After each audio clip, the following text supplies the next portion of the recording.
वज़ीर-ए-आज़म की ज़ेर-ए-सदारत सियासी कमेटी का इजलास आज फिर शेड्यूल। सिंध हाउस वाक़या, कौमी असम्बली इजलास और तहरीक अदम एतमाद से मुतालिक उमूर पर बात होगी। मुनहरिफ अराकीन से मुतालिक सुप्रीम कोर्ट में रेफरेंस पर भी मुशावरत की जाएगी।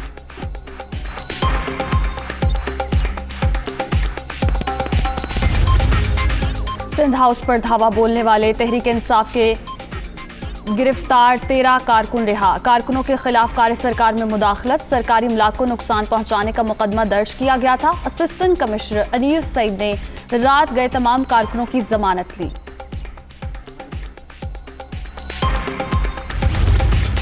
पीटीआई कारकुनों का सिंध हाउस पर धावा। सिंध हुकूमत का दहशतगर्दी दफात के तहत मुकदमा दर्ज कराने का फैसला।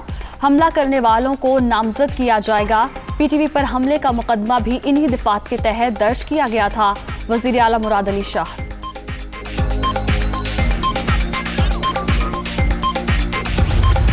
सिंध हाउस पर हमला लश्कर कशी की कोशिश। इमरान खान ने वफाक के तशख्खुस को ठेस पहुंचाई। इक़दाम नाकाबिले बर्दाश्त है। हुक्मरानों के पास नंबर पूरे होते तो ऐवान में ताकत दिखाते। आसिफ अली जरदारी का शदीद रद्द-ए-अमल। इस्लामाबाद में साबिक सदर और मौलाना फजलुर रहमान की मुलाकात। सियासी सूरत हाल पर मुशावरत।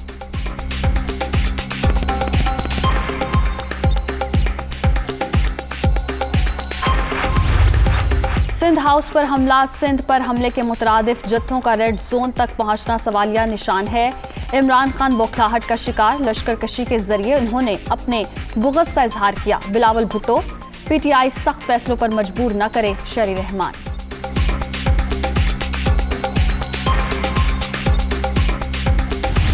तहरीक इंसाफ के 13 मुनहरिफ अरकान को शोकाज नोटिस जारी करने का फैसला। गैर मशरूत मुआफ़ी मांगकर पार्टी में वापसी के लिए 7 रोज की मोहलत।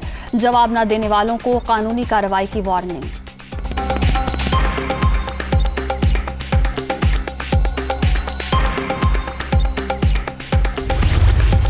सिंध हाउस के बाहर हंगामाराई के बाद इंतजामिया का बड़ा एक्शन। मजीद 1 किलोमीटर का इलाका रेड जोन करार। दोबाह के लिए दफा 144 नाफिज। सिक्योरिटी फोर्सेस को रेड अलर्ट रहने की हिदायत। कानून हाथ में लेने वालों से सख्ती से निपटने का हुक्म।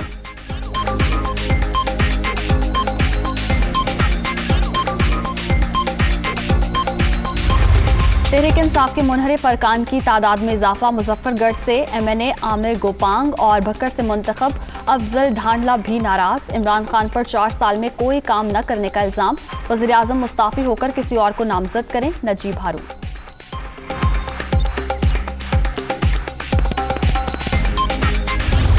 शहबाज शरीफ का आर्मी चीफ की एक्सटेंशन से मुतालिक बयान बौखलाहट। जिसका फैसला साल के आखिर में होना है उस इशू को सियासत में इस्तेमाल किया जा रहा है। शहबाज साहब, आपने क्या फैसला करना है, उस वक्त तक आप जेल में होंगे। शहबाज गिल।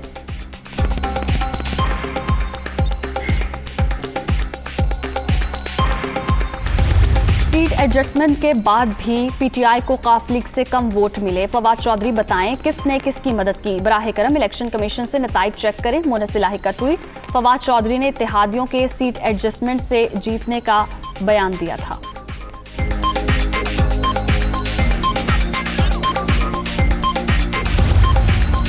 वज़ीर आला पंजाब से अराकीन सूबाई असम्बली लतासुब सती, पीर मुख्तार और मोहिउद्दीन खोसा की मुलाकातें। मुल्की सियासी सूरत हाल पर बातचीत। ऑपोजिशन को पहले की तरह इस बार भी हसीमत का सामना करना पड़ेगा। उस्मान बुज़दार।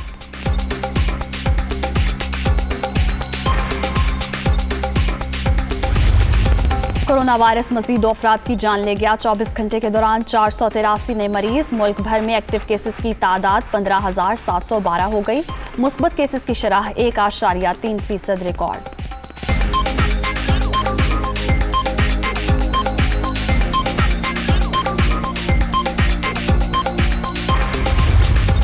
पाकिस्तान के साथ दरीना ताल्लुकात हैं, कई सतह पर राबते में हैं। इमरान बाइडन फोन कॉल क्यों नहीं हुई, तफसीलात का इल्म नहीं। तर्जुमान व्हाइट हाउस जेन साकी की न्यूज कॉन्फ्रेंस।